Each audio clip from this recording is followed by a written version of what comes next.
Tapi efek yang tertinggi sesungguhnya solat mencegah manusia dari perbuatan keji dan munkar. Perbuatan keji dan munkar walaupun kelihatannya mendatangkan uang, membawa keuntungan, tapi itu keuntungan semu, keuntungan sementara.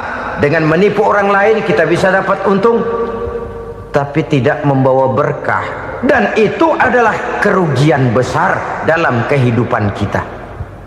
Maka untuk meraih kemenangan harus dimulai dengan membentuk kepribadian yang tegar, memiliki sandaran vertikal yang langsung kepada Allah Subhanahu wa ta'ala, dan itu hanya bisa kita tempuh melalui jalur ibadah formal yang sudah ditentukan Allah, yakni solat yang 5 waktu. Untuk memperkuat itu ada solat-solat sunnah, rawatib, nawafil sebagai terminal kontrol cadangan untuk memelihara stabilitas temperatur batin di dalam kita berhubungan dengan zat yang maha gaib, yaitu Allah Subhanahu wa ta'ala. Orang sering bertanya, Pak, itu tetangga saya nggak sholat, duitnya nggak habis-habis, Pak. Nggak sholat tapi mobilnya tambah terus, nggak sholat tapi usahanya makin maju. Tapi di sisi lain ada orang yang rajin sholat, rezekinya butak bener, anaknya mana kurus, mana korengan.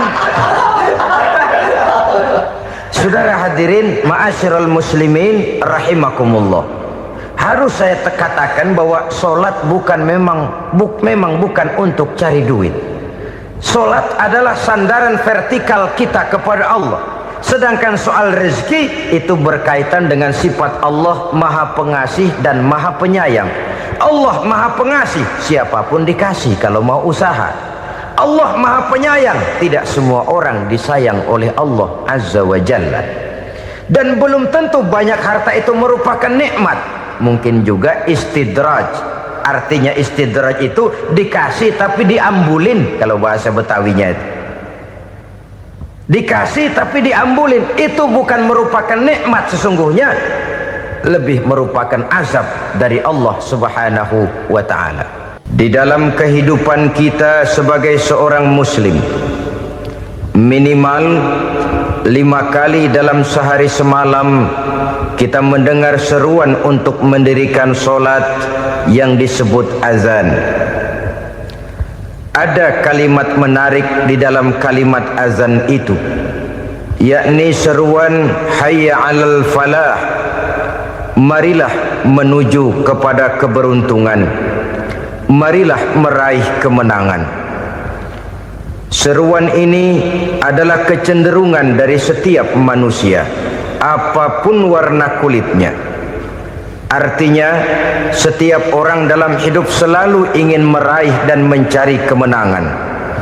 Kemenangan akan melahirkan kepuasan batin, dan kepuasan batin memberikan kebahagiaan. Sedangkan kekalahan melahirkan penderitaan batin, dan penderitaan batin menjerumuskan seseorang di dalam berbagai bentuk kerugian.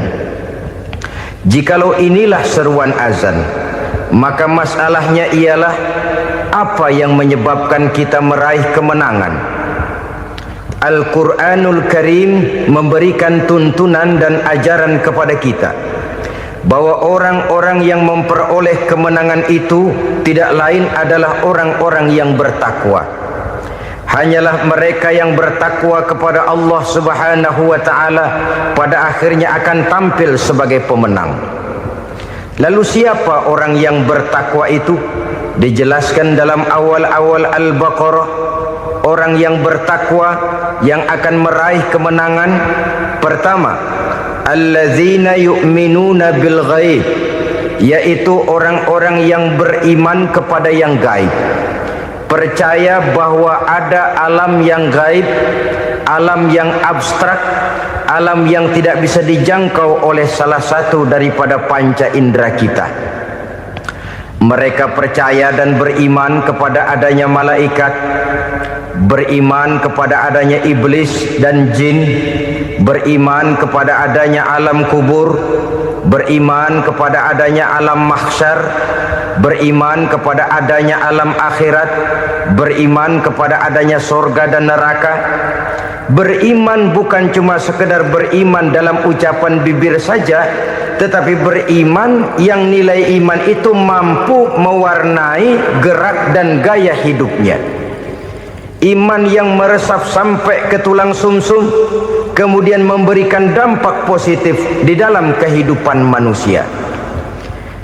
Alam, kita tahu, adalah sesuatu yang selain Allah, dan Allah bukanlah alam. Apapun namanya selain daripada Allah, itu adalah alam. Alam pada hakikatnya terbagi menjadi dua. Ada alam syahadah, alam nyata, alam konkret, alam yang bisa dijangkau oleh salah satu indera kita. Kemudian ada alam ghaib, alam yang tidak bisa dijangkau oleh panca indera kita, alam metafisika, alam abstrak, alam yang wajib kita imani keberadaannya. Kita percaya bahwa malaikat itu ada, kita percaya kepada jin, bahwa jin itu ada, kita percaya kepada adanya iblis dan setan. Bukan percaya kepada iblis dan setannya, percaya bahwa iblis dan setan itu ada. Itu termasuk salah satu daripada sifat orang yang bertakwa kepada Allah. Saudara-saudara kaum muslimin rahimakumullah, kecenderungan pembangunan yang lebih bersifat materialistis biasanya menggeser aspek kehidupan rohani.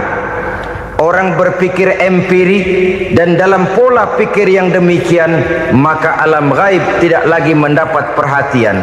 Aspek kehidupan yang bersifat rohaniah malah mulai ditinggalkan. Akibatnya terjadilah kepincangan di dalam kehidupan kita. Pernah ada satu pengalaman pribadi dalam perjalanan kembali ke tanah air.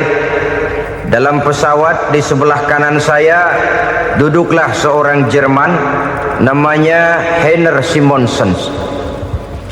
Iseng saya ajak kenalan, saya ajak ngobrol, saya tanya dia. Saya bilang, Mas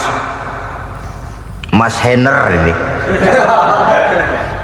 kalau pesawat yang kita tumpangi ini jatuh ke bawah, kira-kira apa yang bakal terjadi, Mas? Dia bilang, kita semua akan mati. Begitu? Iya. Oke. Apa itu mati? Tanya saya. Dia bilang, untuk tahu apa itu mati, kita harus tahu lebih dahulu apa itu hidup. Saya pikir nih bule bisa ngomong juga. Baiklah kata saya. Apa hidup menurut Anda itu? Oh, hidup itu dia bilang, kalau seluruh anggota badan kita bekerja secara normal, paru-paru memompa darah secara normal, jantung berdetak secara normal, sel-sel tubuh bekerja secara fit, dan organisme tubuh hanya mau bekerja secara normal, dia bilang, kalau kita memberi makan yang cukup, menu yang teratur, dan gizi yang lengkap. Saya bilang, kesimpulannya apa, Ner? Dia jawab, hidup adalah dari tangan ke mulut. Life is from the hand to the mouth, kata dia. Hidup adalah dari tangan ke mulut. Jadi masalah hidup tidak lebih daripada masalah isi perut.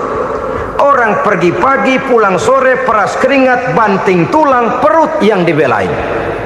Saya bilang, you are wrong. Sampean salah, Ner. Kamu orang Islam bukan? Bukan. Pantas. Kenapa saya salah? Dia bilang, ya jelas salah.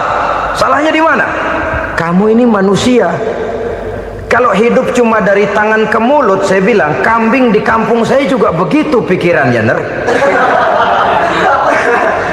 Itu kambing di kampung saya, asal perutnya kenyang, sudah hidup dia. Perkara besok bagaimana, lusa prospeknya macam mana, bulan depan ada apa, kambing nggak pernah mikir. Di kampung saya kambing juga pikirannya begitu. Kamu Kristen ya? Tadinya. Loh kok tadinya, lalu apa sekarang kamu ini? Dia bilang, sekarang saya netral. Saya tidak beragama, tapi saya percaya kepada Tuhan sebagai pencipta alam. Saya ingat benar dia bilang, I haven't any religious, but I believe to God as the creator of the world. Kenapa bisa netral begitu, Ner? Habis saya bingung katanya. Islam bilang Islam baik, Kristen bilang Kristen baik, Hindu-Buddha bilang Hindu-Buddha baik, semua agama baik. Saya netral sekalian, nggak beragama. Yang penting saya percaya kepada Tuhan. Saya bilang, Ner, kamu ini kayak orang mau beli celana, lalu bingung. Yang satu bilang Levi's bagus, yang satu bilang Blue Jean hebat, yang satu bilang Wool England hebat. Celana ini hebat, celana itu bagus, celana ini hebat. Semua celana bagus, kamu bingung. Akhirnya netral, tidak pakai celana. Itu juga salah. Saya pikir-pikir, kemudian saya melihat bahwa dua pola berpikir Henner ini nampaknya sudah mulai menggejala di lingkungan masyarakat bangsa kita. Disadari atau tidak, secara jujur kita harus berkata, dua pola pemikiran Henner ini mulai berkembang di tengah masyarakat bangsa kita. Pertama, pola pikir materialisme. Hidup adalah dari tangan ke mulut. Masalah hidup tidak lebih masalah isi perut.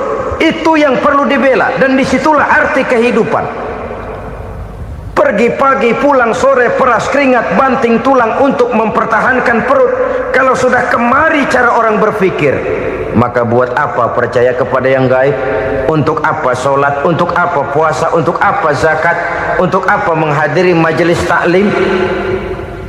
Tanpa kepercayaan kepada yang gaib, hidup berjalan menurut alur empiris dan materialis. Kalau sudah ke sana cara orang berpikir, biasanya orang lalu cenderung menghalalkan segala cara. Hanyalah orang yang percaya bahwa akhirat ada, hanyalah orang yang percaya bahwa alam kubur itu ada, hanyalah orang yang percaya bahwa malaikat itu ada, hidupnya akan lebih terarah dan terkendali. Karena kepercayaan kepada yang gaib, yang merupakan fase daripada kehidupan setelah hidup yang sekarang ini, mewarnai gerak pribadi seseorang di dalam dia melakukan kegiatan hidupnya. Pola berpikir materialisme, disadari atau tidak, mulai menggejala di lingkungan masyarakat bangsa kita. Hidup tidak lebih dari urusan tangan ke mulut, mulut ke tangan, tangan ke mulut. Asal perut sudah kenyang, hiduplah sudah. Perkara bagaimana prospek hari yang akan datang, bagaimana akhirat, tidak jadi persoalan. Ini yang oleh Nabi diperingatkan, ad-dunya sijnul mu'min wa jannatul kafir. Dunia adalah penjara bagi orang beriman dan surga bagi orang kafir. Dulu di zaman Belanda hadis ini pernah disalah tafsirkan, disalah artikan, digunakan sebagai senjata untuk mengkebiri dan membuat impoten umat Islam. Sudahlah umat Islam gak usah macam-macam, kata Belanda. Dunia ini kan penjara buat orang Islam, surga buat orang kafir. Di penjara jangan bertingkah.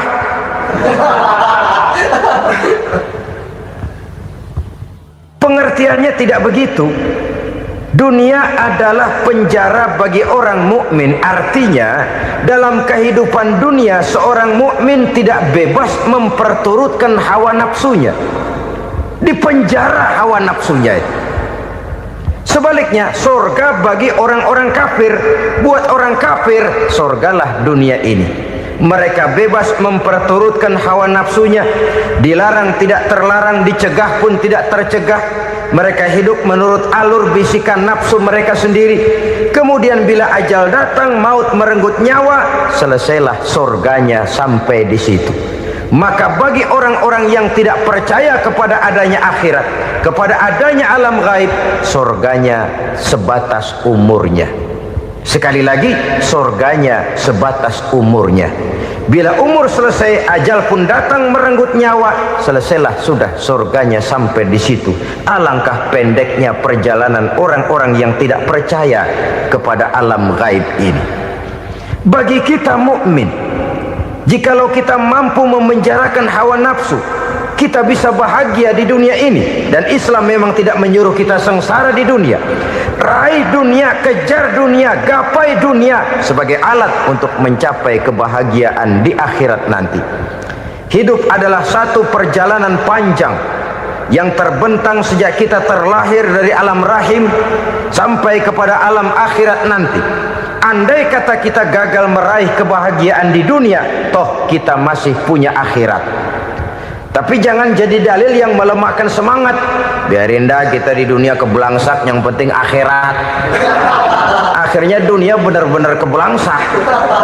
Bagaimana dunia ini bisa kita raih, dan bagaimana meraih dunia untuk menunjang kepentingan akhirat nanti. Yang kedua, dari pikiran Heiner yang saya lihat menggejala di lingkungan masyarakat bangsa kita, timbulnya manusia-manusia netral. Seolah-olah Tuhan yes, agama no.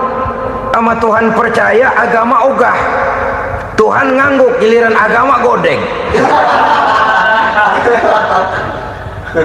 Padahal hampir dalam setiap ayat dalam Quran, kata-kata amanu biasanya bergandeng dengan wa amilus sholihat, iman dan amal soleh. Ini sebagai isyarat Tuhan dan agama jangan pernah dipisah-pisah. Apabila kita bertuhan, maka kita harus beragama. Apabila kita beragama, maka agama itu harus bersumberkan dari Tuhan yang kita imani itu. Tidak mungkin kita pisah, Tuhan yes, agama no. Sama Tuhan percaya tapi agama bikin sendiri. Sembayangnya cukup bengong 2 jam madep ngulon.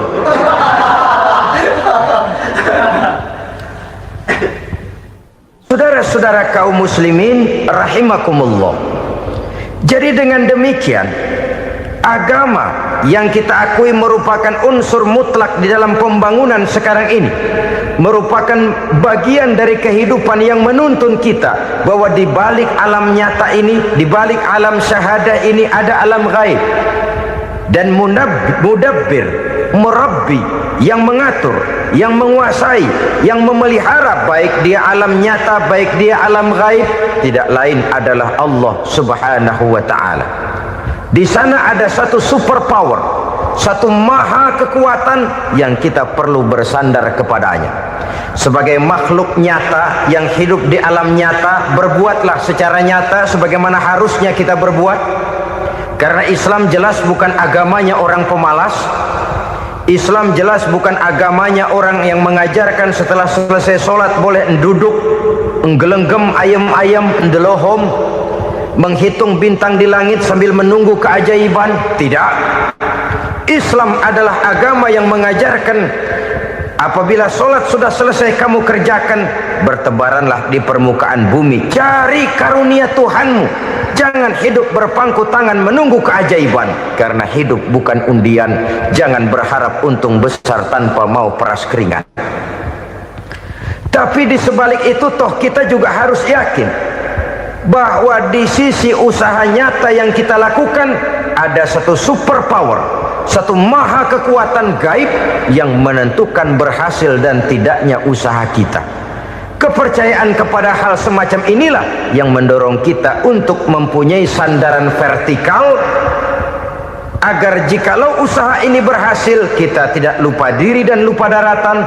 Jikalau usaha ini gagal, kita tidak putus asa dan buruk sangka, tidak cupik pandangan dan sempit hati, tapi mampu melihat persoalan dengan kacamata putih sambil husnuzon kepada Allah Subhanahu wa ta'ala.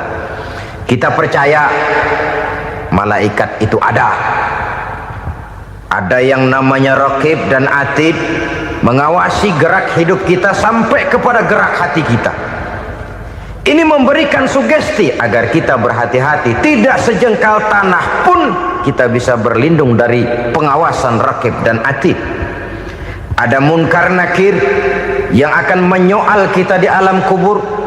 Ada malaikat Malik, penjaga neraka. Ada malaikat Ridwan yang menjaga surga.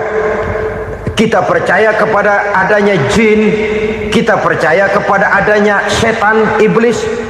Percaya kepada adanya, bukan mempercayai si setan, si iblis lalu menjadikannya sebagai teman. Tidak. Percaya bahwa mereka itu ada, dan merupakan makhluk Allah yang gaib yang diciptakan Allah Azza wa Jalla.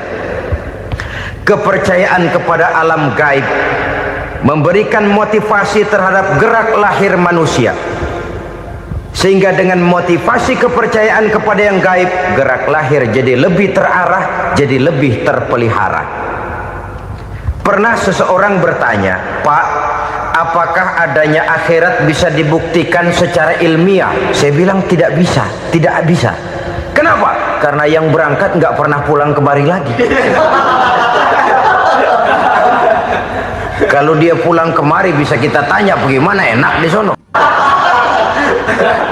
Cuma secara moral saya katakan, lebih beruntung orang yang percaya kepada akhirat daripada yang tidak. Sekarang saudara percaya akhirat ada, lalu saudara baik-baik di dunia, sholat, puasa, zakat, menolong orang lain, menebarkan kebajikan. Saudara mati, andai kata akhirat tidak ada, toh dalam hidup saudara sudah berbuat baik, paling tidak nama saudara akan dikenang sebagai orang baik. Sebaliknya, saudara percaya, kata saya, bahwa akhirat tidak ada, lalu hidup semau-maunya, tenggelam dalam maksiat dan munkarat, menentang Allah, tidak mau ruku dan sujud, lalu saudara mati, kemudian akhirat ada, ayo mau apa? Bekal tidak punya. Jadi secara moral lebih beruntung orang yang percaya kepada adanya akhirat daripada yang tidak percaya. Dan itu alam gaib yang tidak bisa dibuktikan secara eksat. Jangankan untuk membuktikan seperti itu, dalam kehidupan sehari-hari saja yang kita rasakan tidak selalu berbentuk toh. Angin, bagaimana sih bentuknya angin? Kita tidak tahu. Merah, buktinya kalau dikerok merah. Yang merah itu kulit, yang kulit kita bukan anginnya. Sakit, rasa sakit itu ada, tapi bagaimana bentuk sakit kita nggak pernah tahu. Kalau kita makan cabai pedas, bagaimana bentuk pedas itu tidak ada, tapi rasa ada. Bentuk pedas hijau, cabenya bukan pedasnya. Tidak semua yang kita rasakan bisa kita gambarkan dalam bentuk yang konkret. Oleh karena itu, sekali lagi bahwa kepercayaan kepada alam yang gaib mampu memberikan satu sugesti yang menata kehidupan seseorang lebih lurus, lebih terarah, dan lebih terkendali. Maka wajar kalau kepercayaan kepada yang gaib mengantarkan seseorang untuk meraih kemenangan. Kenapa? Dia percaya kepada yang gaib, bahwa akhirat ada, bahwa alam kubur ada, bahwa pertanggungan jawab itu ada, maka dia lalu tidak hidup saenae udele dewe, itu loh. Tidak hidup menurut seleranya sendiri, terarah, teratur. Ini cirinya yang pertama, orang bertakwa yang akan meraih kemenangan, mereka beriman, mereka percaya kepada yang gaib. Bahkan hal-hal konkret saja selalu berangkat dari yang gaib. Saudara-saudara, para remaja, para pemuda sekarang ini tidak pernah tahu toh siapa yang akan jadi teman hidup saudara. Kita bisa saja ngerancang, mentargetkan, tapi toh akhirnya yang namanya jodoh bukan kekuasaan kita. Rezeki di luar kemampuan kita. Begitu juga ajal. Maut, jodoh, ajal adalah contoh-contoh konkret bahwa pada akhirnya yang gaiblah yang menentukan. Bertahun-tahun ngelancong, emang jodoh seret, nggak jadi.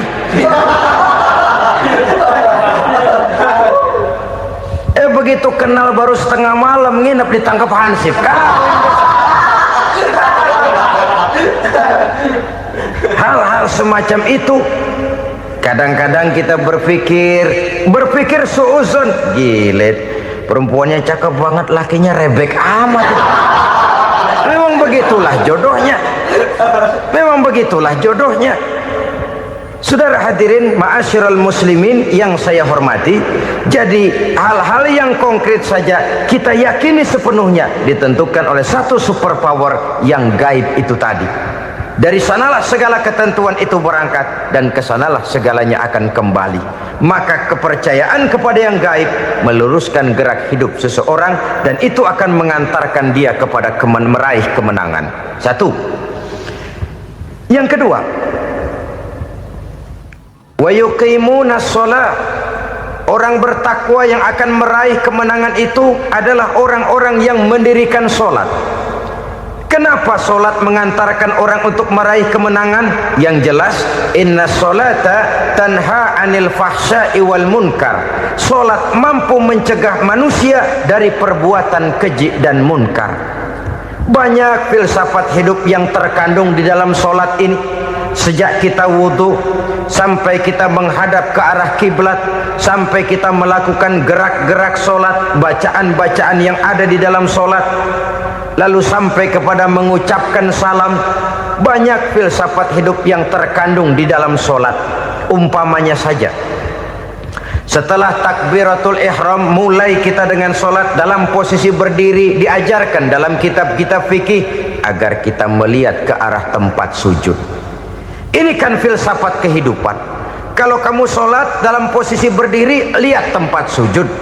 Jangan solat mata jelalatan, sebab nanti bisa mengurangi kekhusyuan. Jadi wajar kalau yang dikatakan bahwa yang paling afdol adalah soft yang di depan. Kenapa? Secara harfiah pengertiannya akan lebih mengundang kekhusyuan. Kenapa? Kalau kita di soft paling depan, di masjid umpamanya paling banter kita lihat tembok. Tapi kalau kita soft di tengah atau di belakang, orang-orang di depan kita pun akan kelihatan.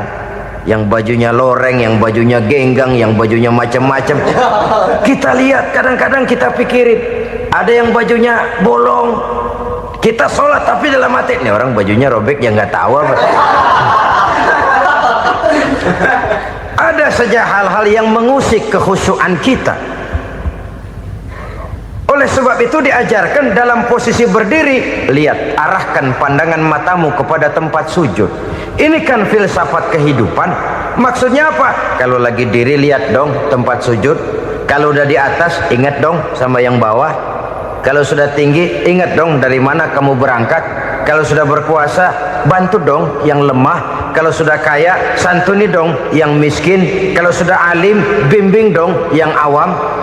Ini filsafat kehidupan. Dalam posisi berdiri, kau lihat tempat sujud. Ini akan melahirkan kepekaan sosial, di mana seseorang mau tahu kepada orang lainnya. Bagaimanapun kaya kita, tinggi pangkat dan jabatan kita, jikalau hidup hanya untuk kepentingan perut sendiri saja, rasanya belum membawa manfaat di dalam kehidupan kita. Tapi efek yang tertinggi sesungguhnya, solat mencegah manusia dari perbuatan keji dan munkar.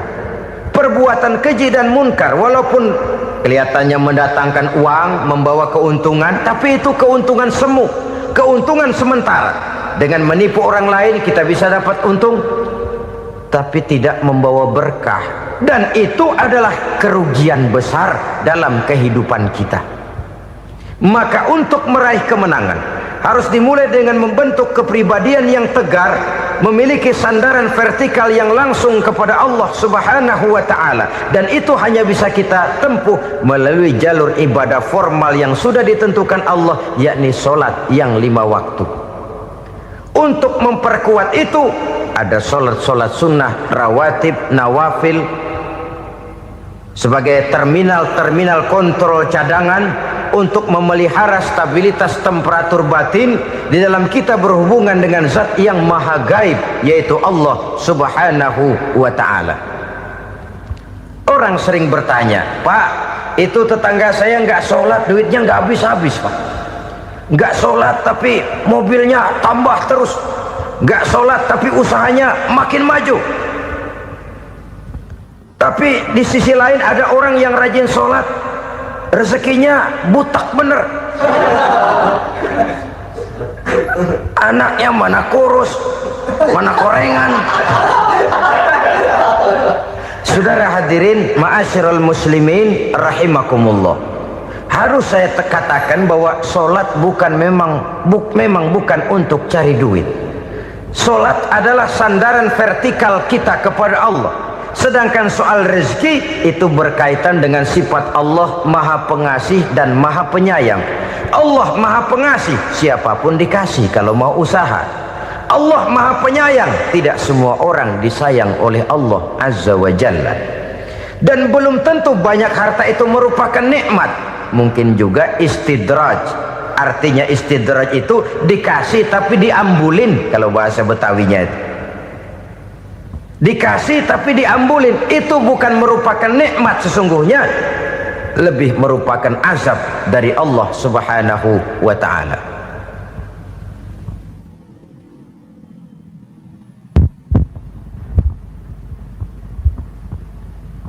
Agama mempunyai sistem solat, dan kita umat Islam telah dituntun oleh Allah Subhanahu wa ta'ala yang wajibnya 5 kali dalam sehari semalam mendirikan solat.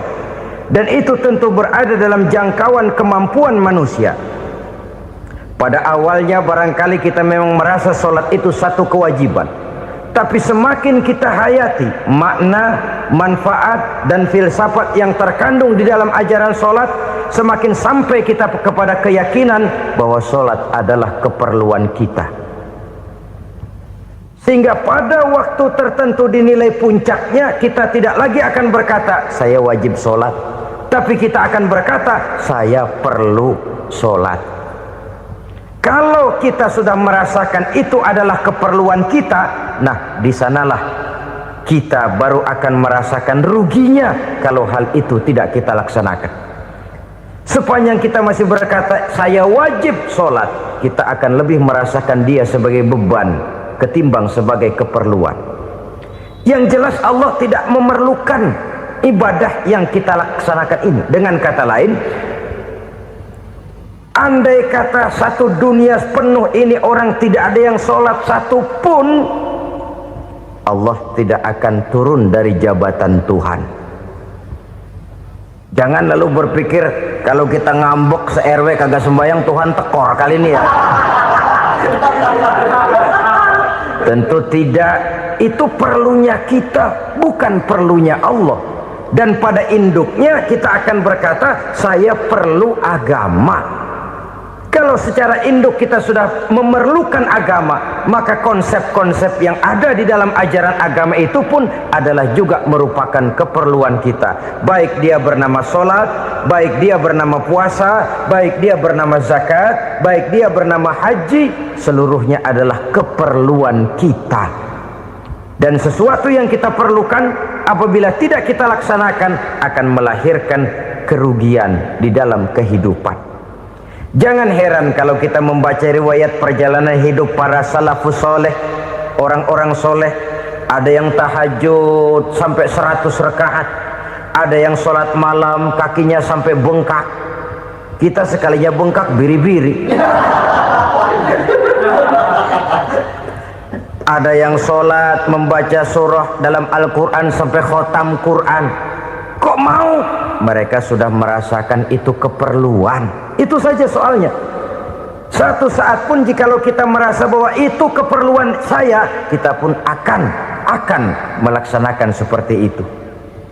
Keperluan saya dalam kehidupan. Inilah yang kedua. Yang ketiga, orang bertakwa yang akan meraih kemenangan itu, wa mimma razaqnahum yunfikun. Mereka membelanjakan sebagian daripada rezeki yang diberikan Allah kepada mereka. Mereka infakkan di jalan Allah. Ada satu dialog menarik. Satu hari seorang anak muda bertemu dengan seorang kakek-kakek yang sudah dikenalnya baik. Bertanyalah anak muda ini, "Kek, umur kakek berapa tahun?" 15 tahun, kata si kakek. "Anak kakek berapa orang?" 1. "Harta kakek berapa banyak?" 15 juta. Si anak muda ini bengong, lalu protes, "Kok kakek bohongin saya?" "Kenapa?" "Saya tahu umur kakek 70 tahun. Kenapa ngaku 15? Saya tahu anak kakek 5. Kenapa bilang 1? Saya tahu kakek miliuner. miliaran uang kakek. Kenapa ngaku cuma 15 juta?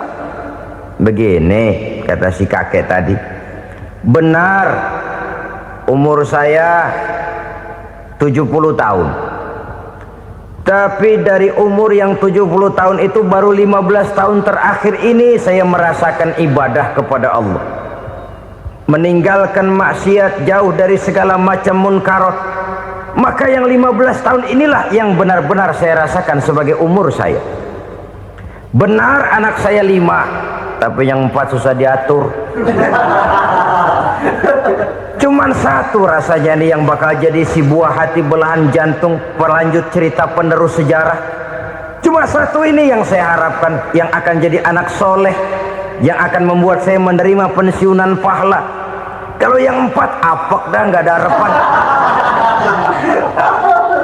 Yang satu nyekek botol melulu. Oh begitu, iya. Lalu kenapa kakek bilang harta kakek cuma 15 juta padahal saya tahu kakek uangnya miliaran, depositonya banyak?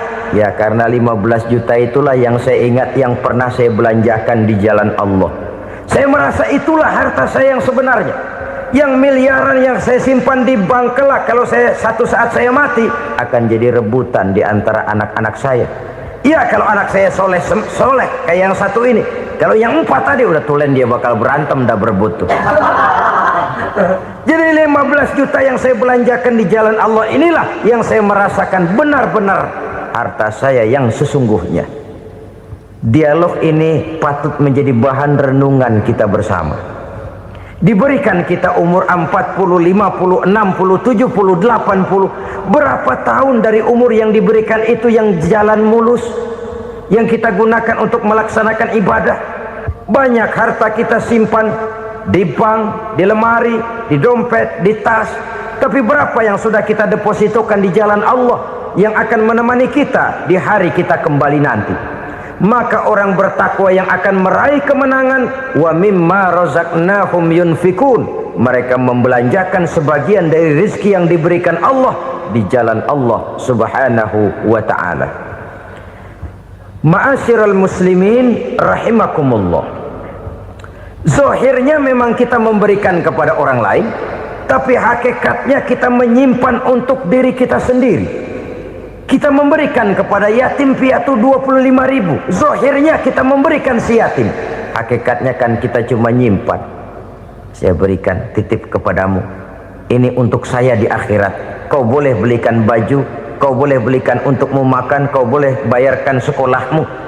Ini untuk saya. Hakikatnya kita nyumbang masjid 1 juta, zahirnya kita berikan kepada panitia masjid, tapi hakikatnya kan cuma titip 1 juta ya untuk saya di alam kubur nanti. Silakan kau boleh belikan semen, ini uang, belikan besi, belikan pasir, saya cuma sekedar titip untuk kepentingan saya. Hakikatnya kita cuma sekedar menitip. Sebagaimanapun pada hakikatnya, apapun yang kita miliki dalam kehidupan kan cuma sekedar hak guna pakai, bukan hak milik mutlak. Harta kita, rumah kita, kendaraan kita, kebun kita, pabrik kita, hak guna pakai saja. Hak milik mutlak cuma untuk Allah subhanahu wa ta'ala. Saudara-saudara kaum muslimin rahimakumullah, ini yang ketiga. Kemudian yang keempat, orang-orang bertakwa yang akan meraih kemenangan, allazina yu'minuna bima unzila ilaika, mereka yang beriman, mereka yang percaya kepada apa yang telah diturunkan kepadamu Muhammad, ay Al-Quran, yakni Al-Quranul Karim. Setelah percaya kepada yang gaib, mendirikan solat, kemudian menginfakkan sebagian dari rezeki yang diberikan Allah, mereka juga lalu percaya kepada yang diturunkan terhadap Nabi, yaitu tidak lain Al-Quranul Karim. Sekali lagi di sini, percaya bukan hanya sekedar percaya saja, tetapi percaya lalu menjadikan Al-Quran itu sebagai pedoman hidup. Sebab memang Al-Quran itu adalah GBHM, garis-garis besar haluan muslim. Apa yang harus kita lakukan, apa yang harus tidak kita lakukan, bagaimana mestinya kita bertingkah laku dan berbuat, seluruhnya tercantum di dalam Al-Quranul Karim. Itu sebabnya ketika satu hari Aisyah ditanya bagaimana akhlak Rasul, beliau menjawab, kana Rasulullah sallallahu alaihi wasallam khuluquhul Quran. Akhlak daripada Rasulullah tidak lain adalah Al-Quran. Jawaban simpel ini memberikan gambaran bahwa keseluruhan daripada konsepsi Quran sudah diterjemahkan dalam kehidupan Rasulullah sallallahu alaihi wasallam. Karena kita tahu akhlak adalah keseluruhan dari gerak hidup manusia. Sejak ia berpribadi, berumah tangga, bertetangga, bermasyarakat, sampai kepada berbangsa dan bernegara, Al-Quran tetap memberikan sentuhan nilainya. Oleh karenanya, orang-orang yang bertakwa adalah orang-orang yang menjadikan Al-Quran sebagai pedoman dalam kehidupannya. Dan kita yakini Al-Quran diturunkan kepada Nabi Muhammad bukan merupakan produk Nabi Muhammad. Isi dan redaksinya langsung dari Allah Subhanahu wa ta'ala. Kemudian cirinya yang kelima, orang bertakwa yang akan meraih kemenangan itu, wa ma unzila min qablika. Tidak hanya sekedar percaya kepada yang diturunkan terhadap Nabi Muhammad yaitu Al-Quran, mereka juga percaya kepada apa yang pernah diturunkan kepada para nabi, kepada para rasul sebelum Nabi Muhammad. Percaya kepada adanya suhuf, percaya kepada adanya Taurat, percaya kepada adanya Injil, percaya bahwa Allah dahulunya sudah menurunkan Taurat kepada Musa, percaya bahwa Allah sudah menurunkan Injil kepada Isa, percaya Injil ada, Taurat ada, diturunkan Allah untuk Isa dan Musa, tetapi tidak wajib mengamalkannya karena kita sudah diberikan Al-Quranul Karim. Ini yang perlu saya garis bawahi. Kita percaya Allah telah menurunkan Injil dahulu kepada Isa. Kita percaya bahwa Allah telah menurunkan Taurat dahulunya kepada Nabi Musa. Kadang-kadang ini dijadikan dalih, dikacaukan pengertiannya. Quran saja mengajarkan bahwa orang yang bertakwa harus percaya kepada Injil, maka pakailah Injil. Apalagi kalau ayat sebelumnya ditilap, dihapus, dihilangkan, Injilnya yang ditekankan, maka akan terjadilah penekanan yang salah arah. Karena salah arah akhirnya bisa merusak dan menghancurkan akidah. Ketika Rasul suatu saat pernah ditanya orang, "Ya Rasul, bagaimana sikap kita sebagai muslim terhadap Injil yang ada sekarang?" Beliau menjawab, "La tukadzibuhu jami'an wa la tusaddiquhu jami'an." Jangan didustakan seluruhnya, jangan juga dibenarkan semuanya. Artinya, ini sudah merupakan gambaran dari Rasul bahwa dalam Injil yang ada sekarang masih ada ajaran-ajaran tauhid yang dibawa oleh Nabi Isa dan diajarkan kepada umatnya. Tapi juga dalam Injil yang sekarang ini sudah terkena intervensi dan investasi manusiawi. Karena itu Rasul menyimpulkan, la tukadzibuhu jami'an wa la tusaddiquhu jami'an. Jangan didustakan semua, jangan dibenarkan seluruhnya. Kita memang percaya Allah telah menurunkan Injil kepada Nabi Isa dulu, tapi kita tidak wajib mengamalkan Injil. Kita percaya Allah telah menurunkan Taurat kepada Nabi Musa, tapi kita tidak wajib mengamalkan kitab ajaran Taurat. Yang wajib kita percayai dan kita amalkan hanyalah Al-Quranul Karim. Kenapa? Oleh karena baik yang ada di dalam Taurat, baik yang ada di dalam Injil, tentu tercakup di dalam Al-Quran sebagai kitab terakhir yang diturunkan oleh Allah Subhanahu wa ta'ala. Dan itu wajar. Kalau seorang pejabat mau mengeluarkan satu keputusan baru, tentu dia harus meninjau keputusan-keputusan lama. Andai kata dianggap tidak berlaku, dianggap tidak relevan lagi, maka keputusan-keputusan lama itu tentu sudah dianggap tidak berlaku. Sebagian daripada aturan-aturan dalam keputusan lama yang masih dianggap relevan tercantum dalam keputusan baru yang wajib diamalkan. Begitulah hubungannya antara Al-Quran, Taurat, Zabur, dan Injil. 4 kitab samawi yang diturunkan Allah masing-masing kepada Zabur untuk Nabi Daud, Taurat untuk Nabi Musa, dan Injil untuk Nabi Isa alaihi wassalatu wassalam. Ketiga-tiga kitab itu kita percayai adanya. Kita yakini Allah telah menurunkan Zabur, Taurat, dan Injil. Tapi kita tidak wajib mengamalkannya. Yang wajib kita mengamalkannya sekarang ini tidak lain hanyalah Al-Quranul Karim saja. Karena ia mencakup apa yang ada di dalam Zabur, apa yang ada di dalam Taurat, dan apa yang ada di dalam Injil. Keotentikannya bisa dipertanggungjawabkan. Ya, tapi kan Nabi Muhammad sudah mati 14 abad yang lalu, dan di zaman beliau Al-Quran kan belum dikodifikasikan, belum ditulis. Bagaimana keotentikannya bisa dipertanggungjawabkan? Mudah saja. Allah berjanji, inna nahnu nazzalna dzikra wa inna lahu lahafizun. Kami yang menurunkan Al-Quran dan kami yang akan menjaga dan memeliharanya. Allah turunkan Quran, Allah menjaganya. Bagaimana cara Allah menjaga Al-Quran itu? Banyaknya orang-orang yang hafaz Al-Quran. Hafaz Al-Quran 30 juz, 114 surah, 6.666 ayat.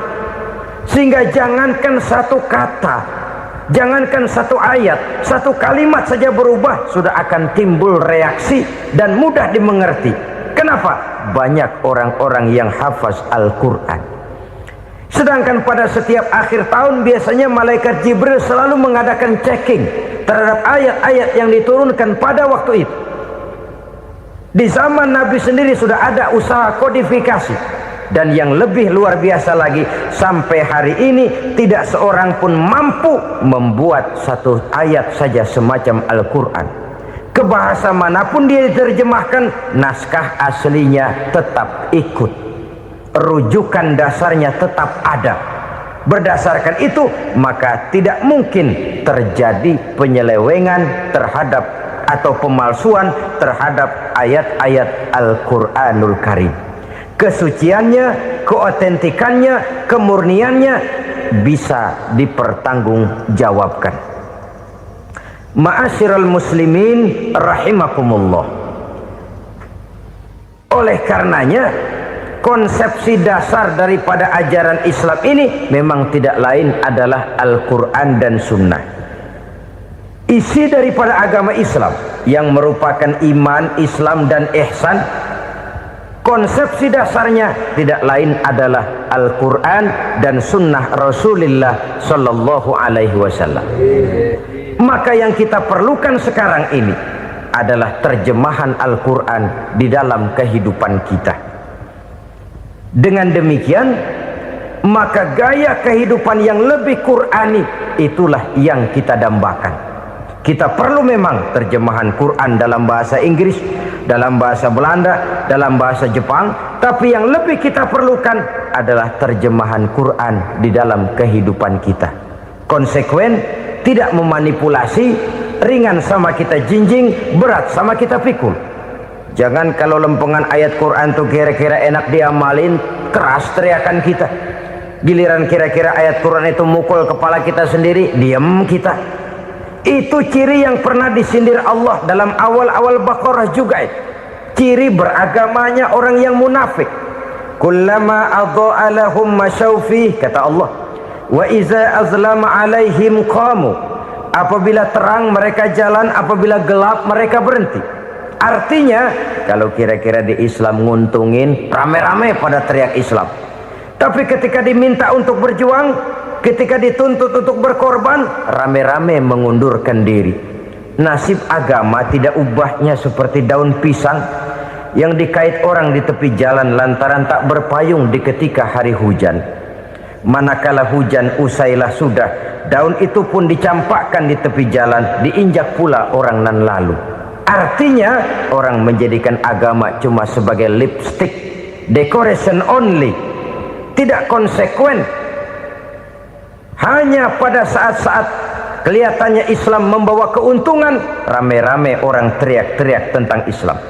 Tapi jikalau diminta berjuang, jikalau dituntut untuk berkorban, biasanya rame-rame juga mengundurkan diri. Jangan heran kalau mayoritas hitungan kita, tapi minoritas peranan kita. Kuantitas kita dalam jumlah, tapi dalam kualitas kita lebih sering jadi penonton daripada jadi pemain. Padahal itu sangat tidak boleh terjadi. Umat Islam di Indonesia harus bangkit. Umat Islam di Indonesia harus sadar akan keberadaannya. Tidak boleh hanya jadi penonton berpangku tangan, karena memang agama kita juga mengajarkan untuk konsekuen di dalam menjabarkan ajaran-ajaran daripada agama kita. Kita sering jatuh menjadi umat yang lemah oleh karena kita ini tidak pandai menggalang kebersamaan yang diakibatkan tidak konsekuennya kita. Diistilahkan bahwa umat Islam di dalam menggalang kebersamaannya itu harus seperti orang main sepak bola. Saudara-saudara kan tahu orang main sepak bola itu. Orang main sepak bola, kalau pertandingan belum dimulai sih silakan saja kumpul di luar lapangan, atur strategi yang baik. Tapi kalau pertandingan sudah dimulai, turun ke lapangan hijau, jangan kumpul terus. Ada sepak bola gotong royong, mundur-mundur rame-rame, depan ke depan kumpul melulu mainnya. Kalah. Orang main sepak bola itu ya harus ada penyerang tengah, harus ada penjaga gawang, harus ada strikernya, harus ada kiri luarnya, kanan dalamnya yang jadi backnya.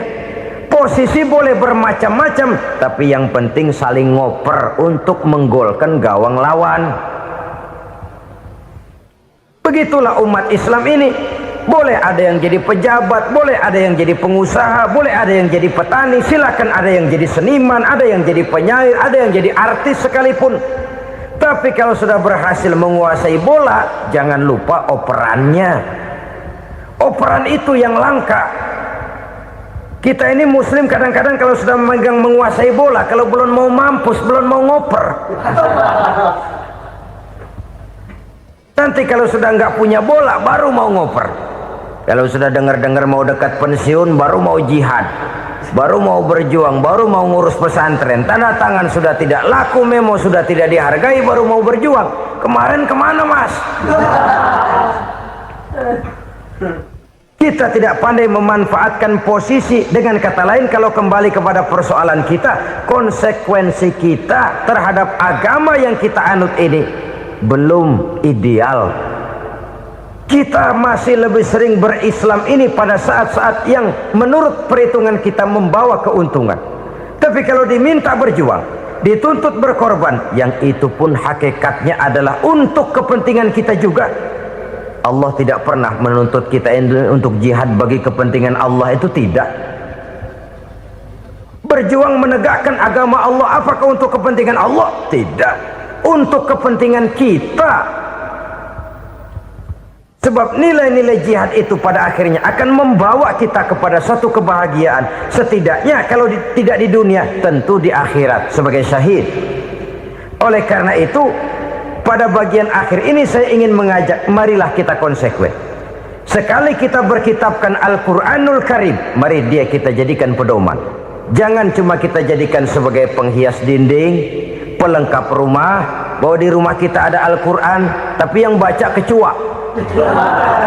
Habis pada bolong tuh Quran. Yang penting kan punya Quran, ditaruh di pintu rumah. Biar apa? Biar kuntilanak kagak masuk katanya. Ya apa itu nasib Quran? Cuma kerjanya jaga pintu, ngusir kuntilanak, ngusir memedi. Bagaimana kita hidup menurut tuntunan Al-Quran? Kadang-kadang tidak pernah menjadi masalah bagi kita. Maka bagaimanakah Al-Quran akan mungkin membawa keberkahan dalam hidup kalau ajarannya kita injak-injak dalam keseharian kita? Mewujudkan gaya hidup yang lebih Qurani, itulah yang akan kita rintis di dalam kehidupan kita, bertahap, step by step, menurut kemampuan yang ada pada kita. Jika jalan ini tidak bisa kita selesaikan, percayalah akan ada generasi penerus yang akan melanjutkan usaha dan cita-cita mulia itu. Jadi percaya kepada Taurat, percaya kepada Injil, sekadar percaya Allah dahulunya sudah menurunkan itu, tapi kita tidak wajib mengamalkannya. Kenapa? Generasi Injil masa berlakunya sudah kedaluarsa, Taurat masa berlakunya sudah kedaluarsa, Injil pernah berlaku untuk orang Nasrani di zaman Nabi Isa, Taurat pernah berlaku untuk orang Yahudi di zaman Nabi Musa. Setelah generasinya berlalu, datang Rasul penutup yang membawa Al-Quranul Karim, maka Al-Quran itulah yang berlaku menjadi pedoman sampai hari akhir nanti. Jangan jauh dari Al-Quran, karena apabila ini kita lakukan, maka kita akan kembali kepada satu gaya hidup yang jauh dari tuntunan agama, dan itu artinya kita akan semakin jauh untuk meraih kemenangan. Saudara-saudara kaum muslimin rahimakumullah, yang keenam, yang terakhir, orang-orang bertakwa yang akan meraih kemenangan itu wabil akhirati hum yuqinun, mereka percaya, mereka yakin seyakin-yakinnya akan adanya hari akhir, di mana seseorang akan mempertanggungjawabkan seluruh perbuatannya di dalam hidup ini, dan tidak ada satu perbuatan yang bagaimana kecilnya sekalipun yang tersembunyi dalam pandangan manusia yang tidak akan dibukakan persoalannya di mahkamah Qadi Rabbul Jalil di akhirat nanti. Itulah sebabnya maka percaya kepada akhirat disebut secara khusus. Padahal di awal tadi sudah dijelaskan yu'minuna bil ghaib, percaya kepada alam gaib, dan alam gaib ini termasuk akhirat. Kenapa pada bagian akhir disebut lagi akhirat? Karena ternyata bahwa kepercayaan kepada adanya akhirat merupakan induk dari kepercayaan terhadap adanya malaikat, setan, jin dan lain sebagainya, dan akan lebih memberikan sugesti dalam kehidupan manusia untuk meluruskan gerak hidupnya. Jikalau satu saat tergerak hati akan berbuat kejahatan, ingin mencuri, sadarlah, awas ada akhirat. Sebab kalau kita cuma teriak awas ada polisi, itu cuma tertunda sementara, begitu polisi meleng embat. Kalau kita ingin berbuat jahat cuma berteriak awas ada hansip, cuma sementara ketika hansip itu ada. Tapi kalau ceritanya awas ada akhirat, mau menyeleweng awas ada akhirat, mau berjudi awas ada akhirat, mau mencuri awas ada akhirat. Keyakinan yang akan meluruskan gerak hidup manusia sehingga gerak itu jadi lebih terarah dan terkontrol, tidak merugikan baik diri sendiri, lebih-lebih orang lain. Ternyata bahwa kepercayaan kepadanya adanya hari akhirat sanggup menjadi sumber daya kontrol dari kehidupan manusia, sehingga ia tidak terjebak dalam perbuatan maksiat dan munkarat. Saudara-saudara kaum muslimin, saya percaya kepada sesuatu yang saya mengerti, sesuatu yang boleh dipelajari sejak TK sampai perguruan tinggi, sejak anak-anak sampai kakek nenek. Saya bukan percaya kepada sesuatu yang saya tidak mengerti tapi yang harus saya percaya. Saya justru percaya kepada sesuatu yang memang saya mengerti. Saudara-saudara, demikianlah bahwa Tuhan dalam Islam adalah Tuhan yang terbuka, rasional, boleh dipelajari sejak kakek-kakek sampai anak-anak, sejak TK sampai kepada perguruan tinggi. Lalu yang kedua, masih menurut kata dia, saya adalah pengagum Amerika, dia bilang, sebagai penegak hak-hak asasi manusia, sebagai pahlawan demokrasi yang pagi-pagi sudah mencanangkan di dalam dia punya Declaration of Independence bahwa semua manusia dilahirkan sama, all men are created equal. Saya kagum dengan itu, sampai pada satu saat menurut cerita dia, saya berada di New York, saya mau masuk sebuah restoran, Saya tertegun ketika saya akan masuk. Di pintu restoran itu tertulis white only. White only. Hanya melayani kulit putih. Artinya sing kulit ireng minggir. Saya gelo, saya nelongso. Bahasa Inggrisnya. Katanya all men are created equal. Semua manusia dilahirkan sama. Lah ini kok tegel-tegele. Kok sampai hati bikin tulisan hanya melayani kulit putih. Sampai saya melihat dalam Islam ini betapa si kulit putih dan si kulit hitam duduk saling berdampingan. Masjid menjadi simbol semangat kebersamaan mereka. Siapapun masuk masjid buka sepatu. Di sana mereka menghadap ke arah yang sama, menyembah Allah Tuhan yang sama, mengikuti cara Rasul yang sama, melakukan gerak yang sama, membaca bacaan yang sama, dengan bahasa yang sama. Persaudaraan seperti inilah yang lama saya dambakan. Ini kenapa saya memilih Islam. Saudara-saudara kaum muslimin, saya ingin menggunakan cerita ini sebagai pengantar bahwa salah satu misi Islam memang membebaskan manusia dari ras diskriminasi. Nabi menyatakan, "Innallaha la yanzuru ila suwarikum wa amwalikum, walakin yanzuru ila qulubikum wa a'malikum."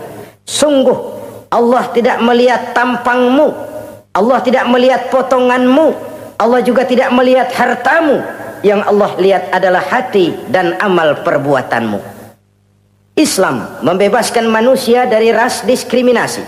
Dari manapun orang datang, apapun warna kulitnya, dari suku apapun ia dilahirkan, akidah mengikatnya dalam satu persaudaraan yang mesra, persaudaraan Islam. Nilai manusia dengan demikian bergantung kepada ketakwaannya. Takwa seperti kita tahu adalah bahasa Quran yang sudah menjadi bahasa kita. Sedemikian sering kalimat ini dipakai sampai-sampai ia mengalami pergeseran dari arti yang sebenarnya. Takwa sejauh yang kita baca dari peninggalan para ulama kita mempunyai konotasi imtithalul awamir wajtinabun nawahi. Melaksanakan seluruh yang diperintah Allah dan meninggalkan semua yang dilarangnya. Apa perbedaan prinsipnya? Kalau melaksanakan perintah itu sesuai dengan kemampuan, tapi menjauhi larangan itu mutlak.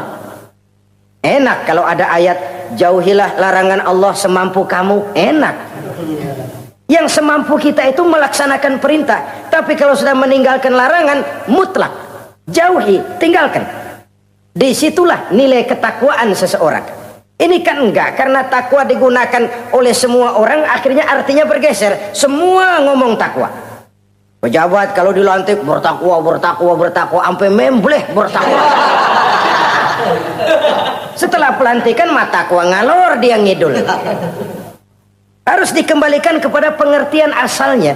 Takwa itu adalah komitmen seseorang kepada perintah Allah dan komitmen meninggalkan yang dilarangnya sesuai dengan kemampuan. Di situ nilai manusia dalam pandangan Allah. Yang tadi Nabi katakan Allah nggak lihat potongan kita, Allah nggak lihat harta kita. Yang Allah lihat adalah hati dan amal perbuatan, dan itulah takwa itu. Maha benar Allah dengan firman-Nya yang menyatakan inna akramakum indallahi atqakum. Yang paling mulia di antara kamu dalam pandangan Allah adalah orang yang paling bertakwa kepadanya. Sering sekali sekarang ini kalimat agama digunakan untuk maksud yang tidak sama dengan maksud agama. Ya contoh kalimat takwa ini. Atau misalnya kita baca iklan telah berpulang ke rahmatullah dengan tenang. Kalau dengan tenangnya sih boleh dah, mana ada orang mati kelojotan. Tenang. Tapi ke rahmatullah. Rahmatullah itu kan artinya kasih sayang Allah. Kasih sayang Allah itu kan surga. Kalau bajingan mati, enggak ke rahmatullah pulangnya. Kalau mau jujur mestinya telah pulang ke neraka. Kalau mau jujur, kalau mau pakai bahasa netral sopan, telah berpulang. Begitu sajalah. Pulang kemana? Ya sesuai dengan amalan dia. Tapi kita kadang salah kaprah menggunakan kalimat rahmatullah untuk yang tidak baik. Termasuk di dalamnya penggunaan kalimat takwa ini. Padahal disinilah nilai manusia dalam pandangan Allah. Kalau manusia dinilai dari potongannya, oh bintang film nomor 1 masuk surga. Kalau Kalau manusia dinilai dari hartanya, konglomerat nomor 1, kita mau belakangan, buncit banget gitu. Allah maha benar. Yang paling mulia di antara kamu dalam pandangan Allah, yang paling bertakwa kepadanya. Nah, apa sih sifat-sifat orang takwa itu? Ini yang akan kita bicarakan pada pertemuan kali ini. Berangkat dari surah Al-Baqarah ayat 3 sampai dengan ayat 5, kita akan melihat 5 tanda orang-orang takwa itu. Apa dia? Pertama, allazina yu'minuna bil ghaib. Orang yang bertakwa adalah orang yang beriman kepada hal-hal yang gaib. Kita tahu bahwa yang ada ini kan cuma 2 saja pada hakikatnya. Pertama Allah, dan yang kedua alam. Allah adalah apa yang selain alam. Yang selain alam itu ya Allah namanya. Allah itu bukan alam, dan alam bukannya Allah.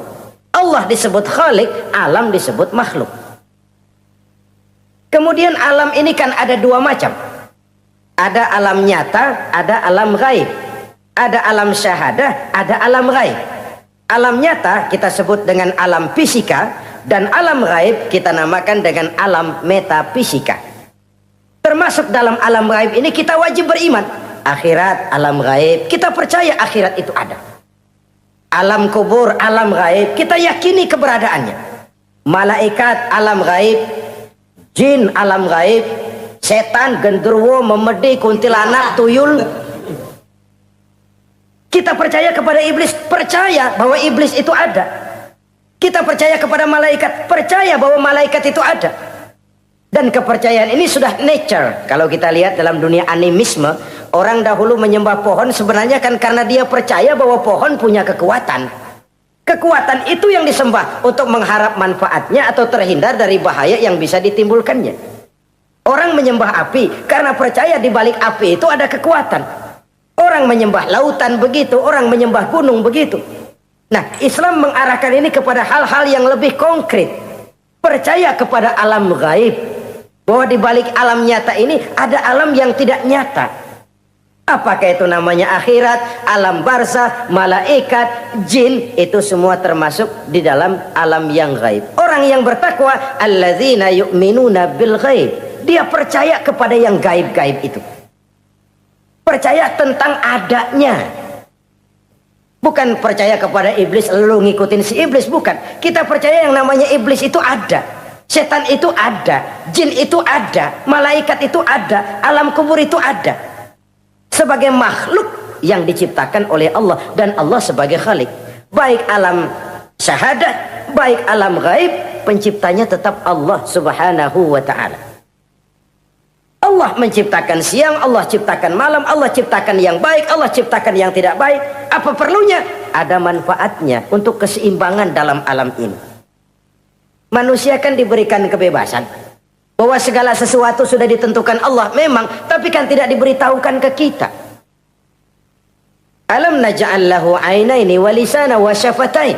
Bukankah kami berikan kamu 2 mata, 2 telinga, lidah? Bukankah kami berikan kamu kemampuan untuk berpikir?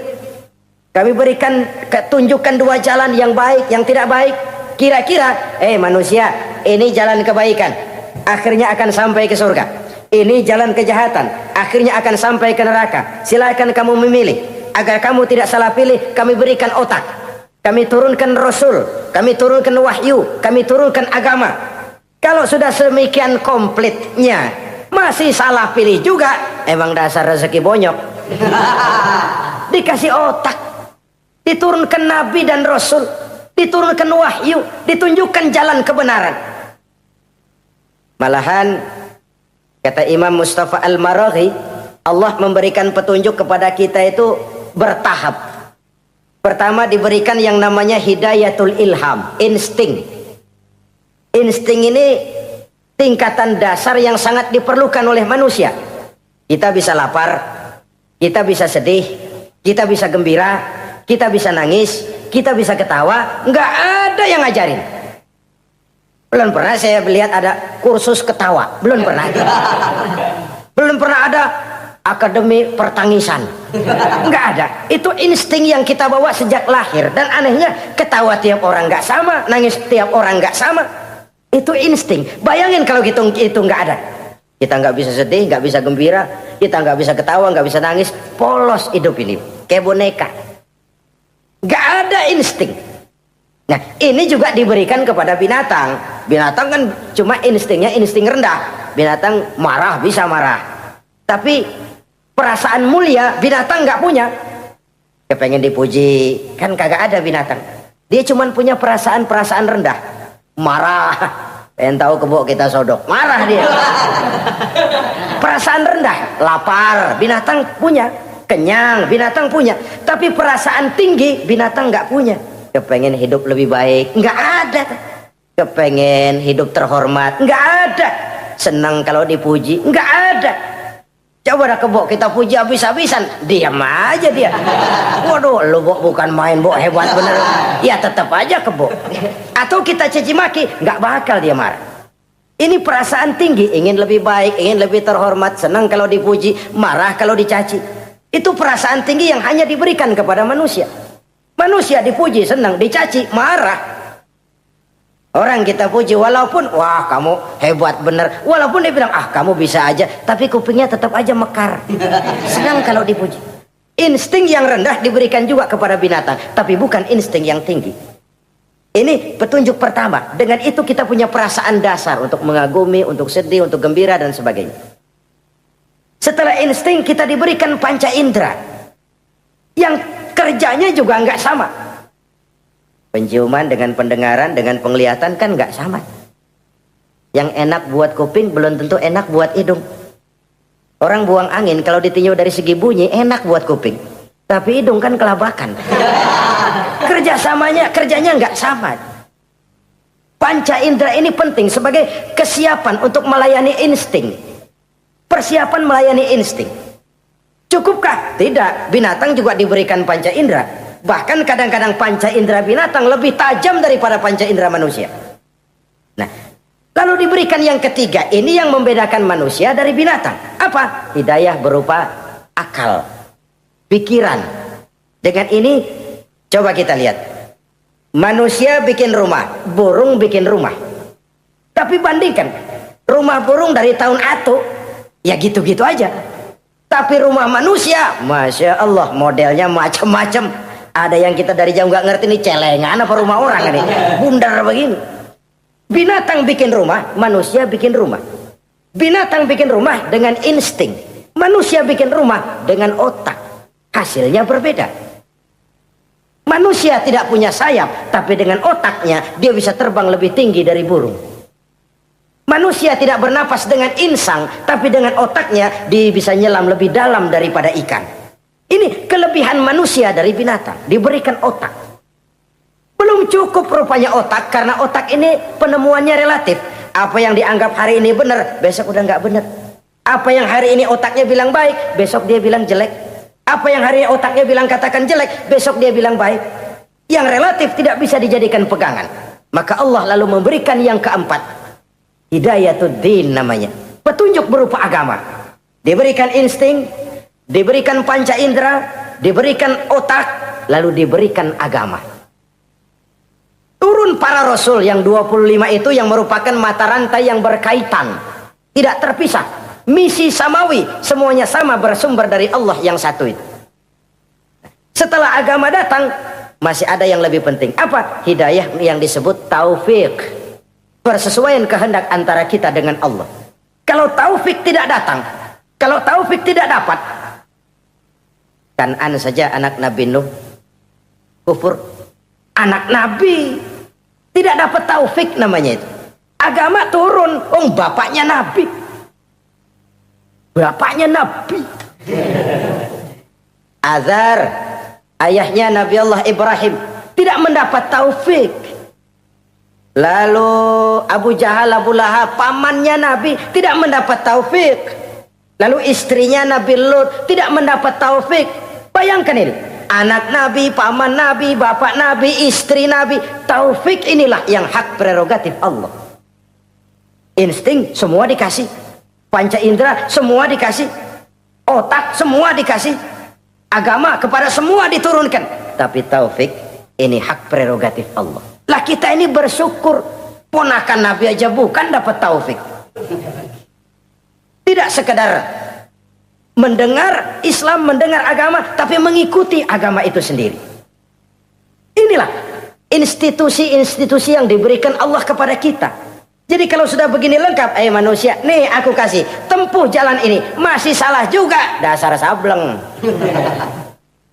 Pantas kalau Allah mengadili, pantas kalau Allah memberikan sanksi. Kenapa? Rasul udah turun, otak dikasih, panca indera dikasih, peringatan dikasih, masih salah juga, pantas dong kalau diadili. Kecuali kalau Allah nggak nurunin apa-apa, hidup dah selagu-lagu lu sono, mau guling mau gupak terserah deh. Kalau begitu lalu ada pengadilan, nggak adil. Ini institusinya lengkap kok. Pantas kalau Allah mengadakan pengadilan di akhirat. Pantas kalau Allah meminta kita pertanggungan jawab. Komplit begini rupa. Nah, termasuk di dalamnya kita percaya kepada yang gaib ini. Bahwa ada yang tidak nyata di balik yang nyata ini. Ada yang kita percaya kebaikannya, ada yang kita percaya sekedar percaya saja. Kayak setan, iblis, kita percaya adanya, tapi kan nggak wajib ngikutin. Termasuk mempelajari ilmu-ilmunya setan, ilmu-ilmunya iblis. Tenung, santet, nujum-nujuman, ramal-ramalan, itu kan ilmu-ilmunya setan, ilmu-ilmunya iblis. Belajar saja pun jangan, belajar saja pun nggak boleh, apalagi sampai mengamalkannya. Karena tatkala kita belajar apalagi mengamalkan, kita sudah bersekutu dengan setan dan iblis. Nauzubillah summa nauzubillah. Ini yang pertama. Jadi orang yang bertakwa itu sifatnya yang pertama, dia percaya kepada yang gaib. Di balik yang nyata ada yang tidak nyata. Lah, saudara-saudara, jangankan yang alam seperti ini ya, alam kubur, alam akhirat, masih di alam nyata ini saja ada sesuatu yang hanya kita bisa rasakan tapi nggak bisa kita lihat, nggak bisa kita pegang. Contohnya angin, ada tuh kita rasain tapi kan nggak bisa kita pegang. Bentuknya bagaimana kita nggak tahu. Wah, merah pak, kenapa? Buktinya dikerok. Itu mah merah kerokan, bukan warna angin merah. Sesuatu yang ada tapi hanya bisa kita rasakan. Pedas, makan cabai pedas. Pedas itu ada, tapi kan abstrak. Mana sih pedasnya? Nggak bisa kita pegang, nggak bisa kita lihat, tapi kita rasain. Oh, itu yang hijau mah cabai mang. Pedasnya mana pedasnya? Sesuatu yang cuma ada rasa, tanpa bentuk, tanpa bisa kita jamah. Ini satu langkah untuk mengantar kita memahami yang gaib. Yang masih dalam alam nyata saja ada sesuatu yang kita cuma merasakan adanya, tapi kita nggak bisa lihat, kita nggak bisa pegang. Makanya ada orang tanya, Pak, itu kalau orang mati dibacain Fatihah di sono apa pahalanya nyampe tuh? Saya jawab, kalau ente nggak percaya mati dulu dah. Mati dulu bacain Fatihah, tungguin di sono.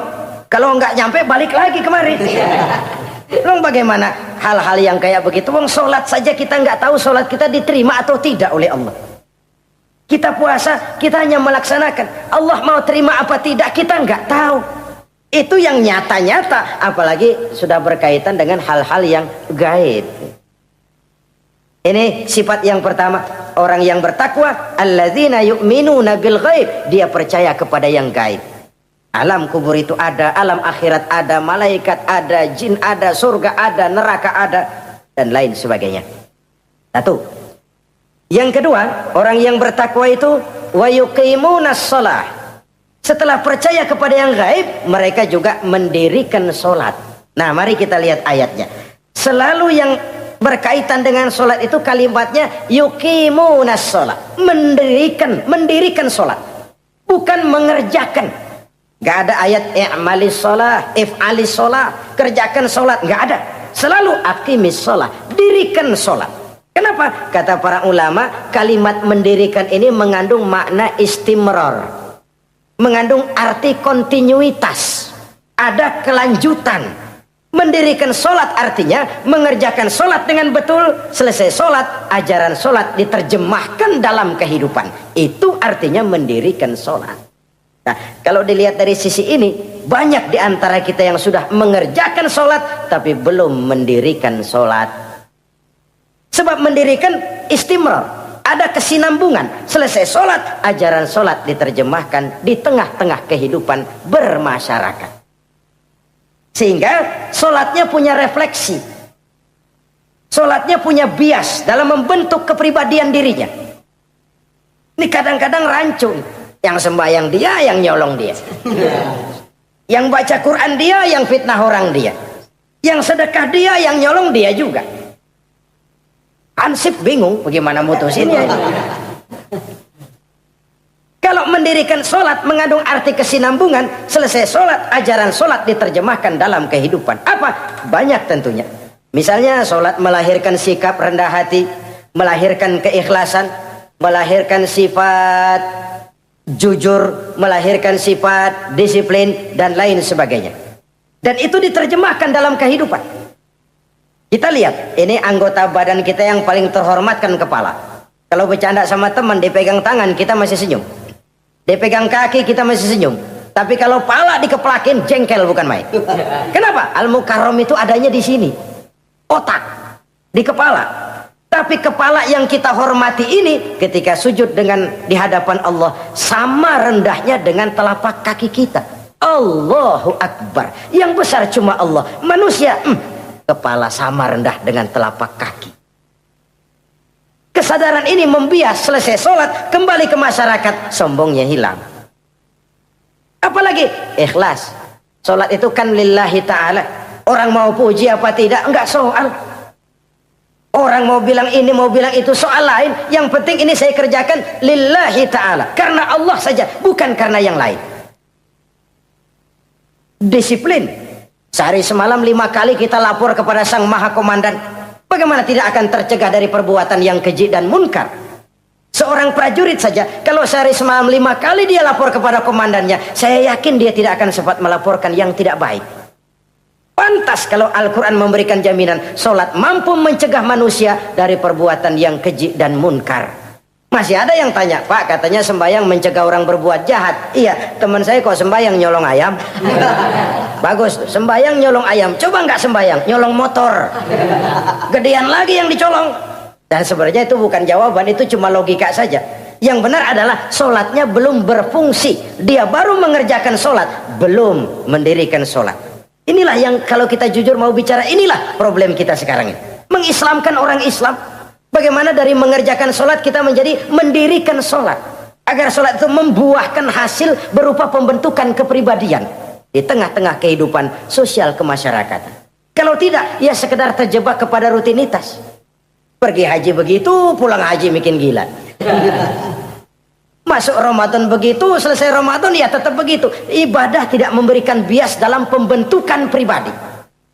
Itulah sebabnya digunakan kalimat yuqimunas sholat, mendirikan sholat yang mengandung arti berkesinambungan. Selesai sholat, jiwa dan semangat, ajaran dan filsafat sholat diterjemahkannya dalam kehidupan sehari-hari. Saudara-saudara kaum muslimin rahimakumullah. Sifat yang ketiga dari orang takwa adalah wa mimma razaqnahum yunfiqun. Mereka menginfakkan sebagian dari rezeki yang diberikan Allah kepada mereka. Rizki, menurut definisi yang diberikan para ulama kita, ar-rizqu bimakna al-ata hissiyan kana au ma'nawiyan. Rizki adalah pemberian, baik yang abstrak maupun yang konkret. Selama ini kita sering mengartikan rizki hanya dalam bentuk uang, sehingga rizki kita dibatasi oleh pengertian kita sendiri. Padahal tidak cuma uang, ilmu adalah rizki. Jabatan dan kedudukan adalah rizki. Otoritas dan wibawa juga rizki. Anak, istri, suami juga rizki. Ketika ayat ini mengatakan wa mimma razaqnahum yunfiqun, mereka menginfakkan sebagian dari rizki. Yang dimaksud di sini adalah rizki yang konkret dalam bentuk materi, uang, benda, dan lain sebagainya. Orang yang bertakwa sadar benar, dari Allah rezeki datang, ke jalan Allah rezeki dibelanjakan. Semakin kita rajin membelanjakan rezeki di jalan Allah, biasanya akan semakin mengalir rezeki dari Allah. Semakin bakhil kita, kadang-kadang rezeki juga malas deketin kita. Yang keempat, orang yang bertakwa itu alladzina yu'minuna bima unzila ilaika wa ma unzila min qablik. Mereka beriman, mereka percaya kepada apa yang diturunkan terhadap Muhammad, yaitu Al-Quran, wa ma unzila min qablika, dan apa yang telah diturunkan sebelum kamu, yaitu Taurat, Zabur, dan Injil. Orang yang takwa percaya bahwa Allah dahulu telah menurunkan Taurat kepada Musa, Allah telah menurunkan Zabur kepada Nabi Daud, Allah telah menurunkan Injil kepada Nabi Isa. Percaya sekadar percaya, tidak wajib mengamalkan ajarannya. Kita percaya Taurat itu kitabnya Allah, Injil dahulu yang diturunkan kepada Nabi Isa kitab Allah, Zabur kitab Allah. Percaya sekadar percaya, bukan percaya kemudian mengamalkan, bukan. Karena dengan turunnya Al-Quran, maka seluruh kitab-kitab terdahulu sudah tercakup di dalam Al-Quran. Orang yang bertakwa percaya kepada apa yang diturunkan terhadap Nabi Muhammad. Apa itu? Al-Quranul Karim. Bagaimana kepercayaan kita kepada Al-Quran? Bahwa dia kitab suci yang isi dan redaksinya langsung dari Allah, yang kita membacanya beribadah, mengerti atau tidak mengerti artinya. Akan lebih baik setelah bisa membaca, mengerti, kemudian mengamalkannya dalam kehidupan kita. Saudara-saudara, kalau kita adakan konteks ini di mana-mana, modernisasi, globalisasi, kemajuan sering membawa pergeseran nilai. Dulu, ini zaman dulu ya, waktu listrik belum masuk desa, kita rasakan betul. Kalau masuk kampung berasa banyak orang Islam. Padahal rumah pakai lampu templok, lampu tempel, paling banter, patroma. Tapi kita masuk kampung berasa kok banyak orang Islam. Kenapa? Suara Al-Quran kedengaran dari rumah-rumah. Kenapa? Ada anak-anak muda lagi latihan baca barzanji. Kenapa? Ada patayat, santri-santri wanita lagi baca sholawatan. Kenapa? Nenek-nenek lagi ngapalin sifat 20 sembari nyisik. Wujud artinya ada, maka mustahil zaman dulu. Terjadilah modernisasi, listrik masuk desa. Apa yang kita lihat? Rumah pada terang. Terus televisi main gede-gedean. Lalu radio kaset main kenceng-kencengan. Tergeserlah suara Al-Quran, apalagi sholawatan, apalagi barzanjian. Apa tidak boleh? Ya boleh saja. Apa tidak bagus? Ya bagus saja. Tapi kalau harus menggeser, apalagi menggusur nilai-nilai positif, itu yang kita prihatin. Kan Nabi mengingatkan, la tattabi'anna sunnana man kana qablakum shibran bi shibrin wa zira'an bi zira'in. Kamu akan ikuti tingkah laku orang-orang sebelum kamu. Cuma ikut-ikutannya nggak berasa. Sejengkal, lalu sehasta, lalu semeter, lalu 3 meter. Begitu enak kamu ikut-ikutan budaya orang lain, sampai yang kamu ikuti masuk lubang biawak, kamu akan masuk juga ke dalamnya. Inilah kehidupan kita, inilah kehidupan anak-anak kita. Jujur mereka lebih kenal Valentine Day daripada Muharram.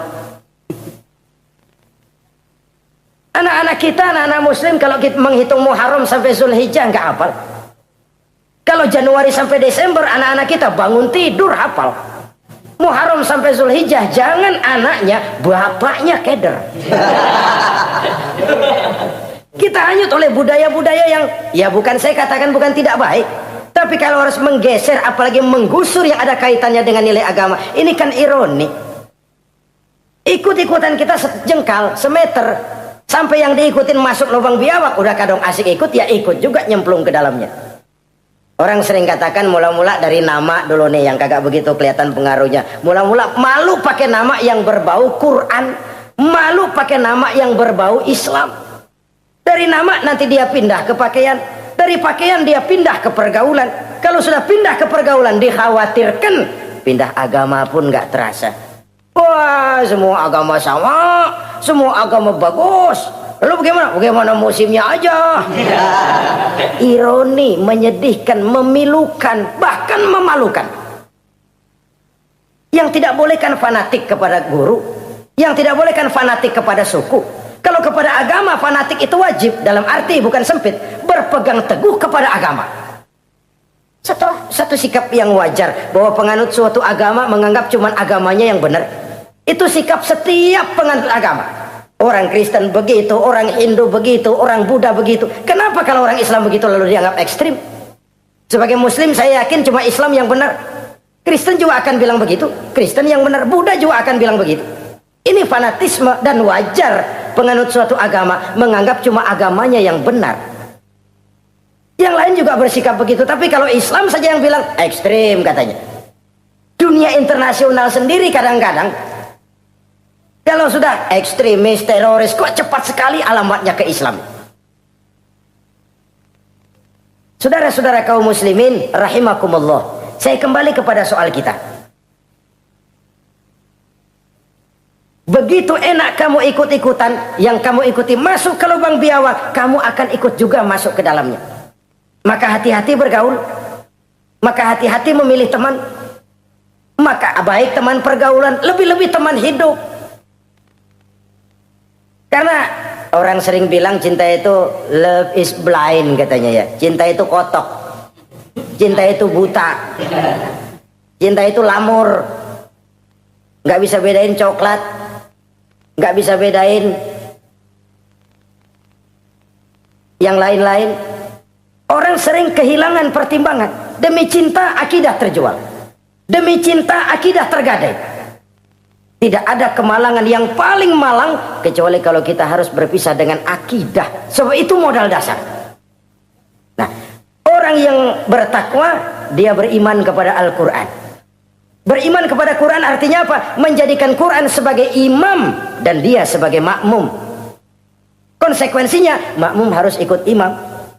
Selain Quran dia percaya kepada Injil, kepada Zabur, kepada Taurat. Dilihat dari sudut ini, umat Islam itu lebih toleran loh. Orang lain yang megang Injil nggak bakal percaya kepada Quran. Orang lain yang memegang Taurat nggak akan percaya kepada Quran. Tapi orang yang megang Quran, dia percaya kepada Injil, dia percaya kepada Taurat. Dari sudut ini kan kita lebih toleran.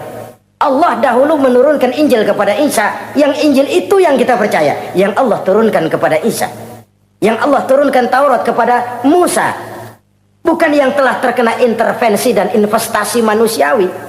Dan percaya pun terbatas percaya kepada adanya, bukan kepada mengamalkannya. Kenapa? Karena ordenya udah lewat. Kita percaya Bung Karno adalah presiden pertama Republik Indonesia. Tapi kan udah lewat. Udah lewat. Kita percaya Bung Karno presiden pertama Republik Indonesia. Tapi kan udah lewat, udah selesai. Begitulah kita mempercayai Taurat, mempercayai Injil, ada, kita percaya, tapi kan udah selesai misinya. Yang berlangsung sampai akhirat nanti adalah Al-Quranul Karim. Orang yang bertakwa meyakini itu. Ini yang keempat. Yang kelima, wabil akhirati hum yuqinun. Mereka yakin, orang bertakwa ini, kepada adanya akhirat. Ah, kalau itu kan gampang, semua orang juga yakin. Loh, bukan sekedar yakin, sekedar percaya. Yalah, percaya kepada Allah, percaya kepada akhirat, pokoknya percaya. Bagaimana? Ya begitu, pokoknya percaya. Bukan itu. Kepercayaan yang memberikan refleksi. Iya ya, akhirat ada. Ada hidup sesudah mati, ada akhirat sesudah dunia. Saya memang benar kepengen cepat kaya, tapi kalau nipu orang nanti di akhirat bagaimana? Ini loh. Saya memang benar kepengen cepat naik pangkat, tapi kalau mesti jilat atas injak bawah, sikut kiri kanan, teman jadi lawan, lawan jadi teman, di akhirat saya bagaimana? Ini loh percaya akhirat itu.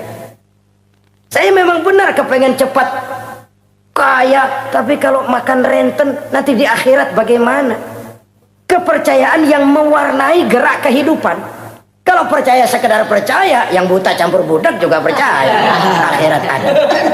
Tapi kan kepercayaan yang memberikan refleksi, mewarnai gerak hidup kita. Loh, enggak gitu. Orang yang percaya akhirat itu gayanya enggak gitu. Orang yang percaya akhirat itu sikapnya enggak gitu. Orang yang percaya akhirat jalannya enggak gitu. Orang yang percaya akhirat ngomongnya enggak asal ngomong. Kepercayaan yang memberikan refleksi terhadap gerak hidup. Nah, ini refleksi dari sifat-sifat takwa. Saudara-saudara, kalau itulah sifat-sifat orang takwa, lalu terhadap mereka yang takwa ini, karunia apa yang diberikan Allah? Apa keutamaan mereka? Mari kita kutip beberapa ayat. Pertama, ini janji Allah ya. Wa may yattaqillaha yaj'al lahu makhraja. Siapa yang bertakwa kepada Allah, maka ia akan diberikan jalan keluar dari segala macam kesulitan. Masya Allah. Orang takwa itu kan orang yang dekat dengan Allah. Kalau kalau sudah dekat dengan Allah, everything is running well. Apa yang nggak selesai? Impossible, kata otak. Tidak mungkin, kata rasio. Mana bisa menurut kebiasaan. Tapi orang yang takwa selalu saja ada jalan keluar, selalu diberikan Allah jalan keluar. Ini yang faktor yang irasional, faktor yang non komputer, faktor yang samawi. Allah yang mau, ada saja jalan keluar. Coba. Waktu terjadi peristiwa hijrah, Masya Allah, Rasulullah itu sudah dikepung rapat rumahnya, pagar betis. Jangan manusia, tikus saja nggak bisa lewat. Rapat di pagar betis. Kesepakatan sudah jelas, membunuh Muhammad bersama-sama. Apa yang terjadi? Ketika Nabi keluar, buka pintu. وَجَعَلْنَا مِنْ بَيْنِ أَيْدِيهِمْ سَدًّا وَمِنْ خَلْفِهِمْ سَدًّا فَأَغْشَيْنَاهُمْ فَهُمْ لَا يُبْصِرُونَ. Di depan, belakang, di kiri, kanan mereka kami jadikan dinding. Kami butakan mereka. Mereka nggak lihat Muhammad keluar dari rumahnya. Allah berikan jalan keluar. Padahal Quraisy siaga satu, pita merah, apel siap, mata menteleng. Nabi lewat nggak kelihatan. Persis ikan bandeng. Ikan bandeng kan melotot, colok diam aja, nggak lihat apa-apa. Ya ja'allahu makhraja. Allah berikan jalan keluar dari berbagai macam kesulitan. Sesuatu yang menurut kita, aduh udah dah, nyerah dah, nggak bisa dah. Tapi orang yang takwa kepada Allah, Allah janji, Allah lah yang janji ini. Ya ja'allahu makhraja. Allah akan berikan jalan keluar dari segala macam kesulitan. Kenapa? Dia dekat dengan Allah. Orang yang kayak begitu yang kita takut itu. Doanya ngebul, kata anak-anak. Permohonannya didengar, ratapannya dipenuhi. Allah berikan dia jalan keluar, ada saja jalan keluarnya. Ini keistimewaan pertama dari orang yang takwa itu. Lah kalau Allah yang ngasih jalan keluar, siapa yang bisa mencegah jalan orang kayak begitu?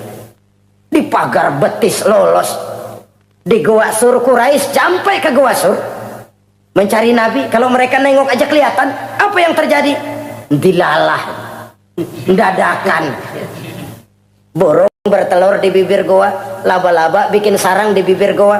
Quraisy mikir kalau Muhammad masuk kemari telur berantakan, rumah laba-laba hancur nih, nggak mungkin dia ke sini, cari ke tempat lain. Rumah laba-laba yang rapuh menggagalkan usaha Quraisy yang gagah perkasa. Ya ja'allahu makhraja. Allah berikan jalan keluar. Ini yang pertama. Yang kedua, wa yarzuqhu min haitsu la yahtasib. Allah berikan rizki dia, orang yang takwa ini, dari jalan yang tidak disangka-sangka. Rezekinya mengalir. Kenapa? Dia dekat dengan Allah. Allah maha kaya. Kadang-kadang nih orang kerjaannya sujud doang sama ngangkat tangan, rezekinya ada aja. Allah yang kaya, Allah yang maha tahu. Orang yang takwa walaupun gajinya kagak ada, penghasilannya gede. Allah yang memberi. Jangan lupa itu, ada gaji ada penghasilan. Kalau gaji kan ada ukurannya. Kadang-kadang ada orang gajinya kecil, penghasilannya gede. Pokoknya jadi lurah musim gusuran. Itu penghasilan. Kalau gaji bisa diukur, tapi penghasilan gede lah. Kalau semeter komisinya sekian kan gede tuh penghasilan. Ada juga yang memang gaji gede, penghasilan gede. Ini pejabat-pejabat yang banyak sikutannya tuh. Saudara-saudara kaum muslimin, orang yang bertakwa itu yarzuqhu min haitsu la yahtasib. Allah berikan rizki lewat jalan yang dia nggak sangka-sangka. Ada aja jalannya. Nggak punya duit tapi haji bisa pergi. Nggak punya duit tapi ya hidupnya wajar. Tamu datang, balahan pernah itu ada tamu di Jawa Timur sana datang ke rumah seorang kiai, ratusan tamu dikasih makan semua. Padahal kiai rumahnya gede. Tamu ada yang dalam hatinya nyeletuk, ini kiai bisa ngasih makan orang satu rombongan banyak begini, duit dari mana ini? Dalam hatinya, disamperin sama kiai, kamu jangan buruk sangka, ini rezeki halal. Bukan cuma rezeki, dia bisa ngerti hati orang. Mukasyafah, Allah bukakan apa yang Allah nggak bukakan buat orang lain. Ini karunia, dan itu hanya mungkin dengan takwa. Itu tadi, komitmen kepada perintah Allah, menjauhi larangannya. Mukasyafah, dibukakan pintu oleh Allah. Dia bisa lihat yang orang nggak lihat, dia bisa tahu yang orang lain nggak tahu. Udah nggak bisa main-main kalau ketemu orang begini. Ini udah high class ini di sisi Allah. Ini yang kedua. Rezekinya ngalir lewat jalan yang nggak sangka-sangka. Yang ketiga, wa may yattaqillaha yaj'al lahu min amrihi yusra. Orang yang bertakwa kepada Allah, Allah jadikan urusannya gampang. Allah mudahkan urusannya. Masya Allah. Kalau Allah yang sudah mudahkan, siapa sih yang bisa bikin sulit? Allah yang gampangin urusannya. Orang mana yang bisa bikin sulit? Boleh manusia merencana, mempersulit, memblokir segala macam. Tapi kalau Allah gampangin, jalan tuh urusan. Boleh manusia merancang. Tapi kalau Allah mau, apa yang nggak mungkin? Satu kampung orang mau jatuhin kita. Kalau Allah mau angkat, naik. Satu negara orang mau naikin kita. Kalau Allah mau turunin, nyungsep. Tu'izu man tasya wa tuzillu man tasya. Allah muliakan siapa yang dikehendakinya. Allah rendahkan siapa yang dikehendakinya. Saudara-saudara kaum muslimin rahimakumullah, dimudahkan urusan orang yang takwa itu. Jadi kalau ingin urusan kita dimudahkan oleh Allah, konsepnya cuma takwa. Kembali kepada komitmen, laksanakan yang diperintah, jauhi yang dilarang. Itu saja. Apalagi keutamaan orang takwa itu, wa may yattaqillaha yukaffir anhu sayyi'atihi wa yu'azzim lahu ajra. Siapa yang bertakwa kepada Allah, dihapuskan segala kesalahannya yang sudah lalu. Masya Allah. Dihapuskan kesalahannya. Bahwa manusia punya salah, ya manusiawi.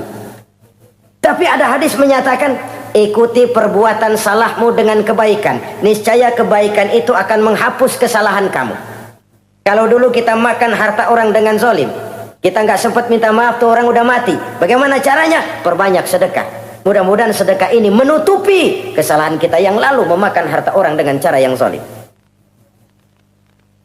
Ikuti perbuatan salah dengan kebaikan. Niscaya kebaikan itu akan menghapus kesalahan kamu. Nah ini orang yang bertakwa, dihapuskan kesalahannya oleh Allah. Direhabilitir. Dia lakukan pemutihan. Yang melakukan pemutihan Allah. Kalau dosa sudah dihapuskan, Masya Allah. Coba. Ada hadis menyatakan, siapa orang baca Bismillahirrahmanirrahim, maka dia bisa lewat di atas air. Beku itu air. Bismillah saja bisa jalan di air. Ini bismillahnya orang yang bagaimana? Nih. Bismillahnya orang yang bobotnya ringan. Bobotnya ringan, dia bisa jalan di air. Kenapa bobotnya ringan? Dosanya pemutihan. Model kita 16 kali baca bismillah, lewat di empang kelelep aja. Bobot kita kelewat berat oleh lapisan-lapisan dosa. Makin banyak dosa, makin berat bobot. Lalu bagaimana kita mau mendapat kemudahan dari berbagai urusan? Bong dosa kita berlipat-lipat. Kata Imam Ghazali, hati itu kayak kaca. Bening pada asalnya. Itu kan fitrah. Tiap kali kita berbuat dosa, noda, plek, plek, plek. Tapi orang yang rajin istighfar, orang yang rajin berbuat baik, noda itu dia bersihin tuh, dia lap, rek. Sehingga kaca ini, walaupun dia terkena kotoran, tapi bersih lagi. Kenapa? Rajin dilap, rajin istighfar, rajin berbuat baik untuk menutupi kesalahan. Tapi kalau istighfar tidak berbuat baik berat, itu nanti itu kotoran-kotoran di kaca itu berubah jadi tieng. Tahu tieng? Udah susah diilangin kotorannya, berkarat di atas kaca. Kalau dosa sudah berkarat di hati, susah dihapus, berat untuk taubat, berat untuk melakukan kebajikan, itu sudah kerugian besar buat kita semua. Orang yang baik bukan orang yang tidak pernah salah. Orang yang baik adalah orang yang kalau dia berbuat salah dia sadar, dijadikannya pelajaran untuk tidak diulanginya lagi pada masa yang akan datang. Manusia dalam Islam tidak dilahirkan dengan dosa, tidak. Manusia bertanggung jawab terhadap perbuatannya sendiri-sendiri. Oleh karenanya, apabila kita terjatuh berbuat salah, cepatlah adakan perbaikan. Orang yang bertakwa dihapuskan kesalahannya oleh Allah, dilakukan pemutihan. Ya sama juga televisi lah. Kita dulu-dulu udah lupa bayar, kelamaan numpuk. Akhirnya kan kata petugas, yang bulan ini bayar aja dah, yang bulan ini aja dah, yang lain mah pemutihan. Kenapa? Dia sudah lihat kita punya tanda-tanda baik, pengen membayar dengan sebagaimana mestinya. Dari ketakwaan kepada Allah. Lalu wa yu'azzim lahu ajra. Orang yang bertakwa itu diperbesar pahala kebaikannya. Masya Allah. Sudah dosa dihapus, dia diampuni, diputihkan, kebaikannya dilipat gandakan pahalanya. Padahal kita semua sama-sama maklum. Inilah kenikmatan Islam. Kalau kita berbuat jahat, dibalas dengan yang setimpal. Kalau kita berbuat baik, dibalas berlipat ganda. Wallahu yudha'ifu liman yasha. Allah melipat gandakan pahala kebaikan bagi orang yang dikehendakinya. Alangkah pemurahnya Allah. Dosa kebaikan berlipat ganda, dosa kesalahan seimbang dengan kesalahan itu. Karena itu kata para ulama sufi, kalau kamu berbuat jahat, jangan lihat besar kecilnya, tapi lihat kepada siapa kejahatan kamu lakukan. Kalau kamu mendapat kebaikan, jangan lihat besar kecilnya, tapi lihat siapa yang ngasih kebaikan itu. Kecil dosa kita lakukan, tapi kepada Allah. Sedikit karunia yang kita terima, Allah yang ngasih. Logikanya begini. Saya ketemu menteri, dikasih duit 5.000 perak, 5.000 rupiah. Karena yang ngasih menteri, itu duit barangkali saya jadiin jimat. Nggak saya belanja-belanjain, saya simpan. Kenapa? Buat bangga-banggaan, buat cerita-ceritaan. Saya ketemu menteri masa nih 5.000 perak dikasih. Menteri yang ngasih 5.000 rupiah, saya simpan, saya jadikan kebanggaan. Bagaimana kalau yang ngasih Allah, yang serba maha kaya, maha adil, maha tahu, kita lupakan. Akaltum ni'mata rabbikum walam tashkurulah. Tiap saat kita namakan nikmat Allah, tapi kita lupa bersyukur kepadanya. Padahal Allah janjikan, makin kamu pandai bersyukur, makin aku tambah nikmatku. Tapi kalau kamu tidak pandai bersyukur, awas, azabku itu amat pedih. Jadi azab, nikmat maksud saya, bisa berubah menjadi azab kalau kita tidak pandai mensyukurinya. Saudara-saudara kaum muslimin rahimakumullah. Dari uraian singkat ini, saya ambil beberapa catatan utama. Pertama, nilai manusia dalam pandangan Allah adalah ketakwaannya. 14 abad yang lalu, sebelum orang teriak-teriak tentang hak asasi, Rasulullah sudah mencanangkan semangat persamaan ketika beliau bersabda, "An-nasu kulluhum li Adam, wa Adam min turab, la fadla li arabiyyin ala ajamiyyin illa bitaqwa." Seluruh manusia berasal dari Adam. Adam diciptakan dari tanah. Tidak ada kelebihan Arab dengan yang bukan Arab kecuali takwanya. Di situ nilai manusia dalam pandangan Allah. Takwa bukanlah kulit. Wah, itu kalau sorbannya paling gede berarti paling takwa. Belum tentu. Wah, tasbihnya panjang-panjang. Belum tentu. Oh, jenggotnya jengser. Belum tentu. Wah, kumisnya tebal. Buat nyaring kopi kali. Itu kulit. Kulit perlu, tapi isi jauh lebih penting. Sehingga Nabi katakan, at-taqwa hahuna. Takwa itu di sini, di sini, di sini. 3 kali. Di hati. Bukan di serban, bukan di tasbih, bukan di sajadah, bukan di sarung. Di sini, di situ takwa. Penggeraknya adalah hati. Dan untuk itu Allah menyediakan fasilitas keutamaan. Diberikan jalan keluar dari berbagai kesulitan, diberikan rizki dengan jalan yang tidak disangka-sangka, dihapuskan kesalahannya, dimudahkan usahanya, diperbesar pahala kebajikannya.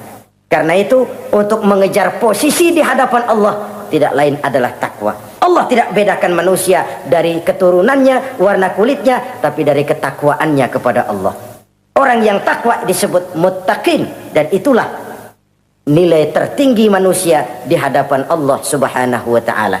Semoga kita diberikan kekuatan untuk mencapai martabat takwa ini dan mendapat keutamaan-keutamaan seperti yang dijanjikan Allah. Sekian dulu jumpa kita kali ini. Insya Allah lain kesempatan kita jumpa kembali.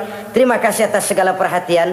Mohon maaf atas segala kekurangan. Usikum wa iyaya bitaqwallah. Wassalamualaikum warahmatullahi wabarakatuh.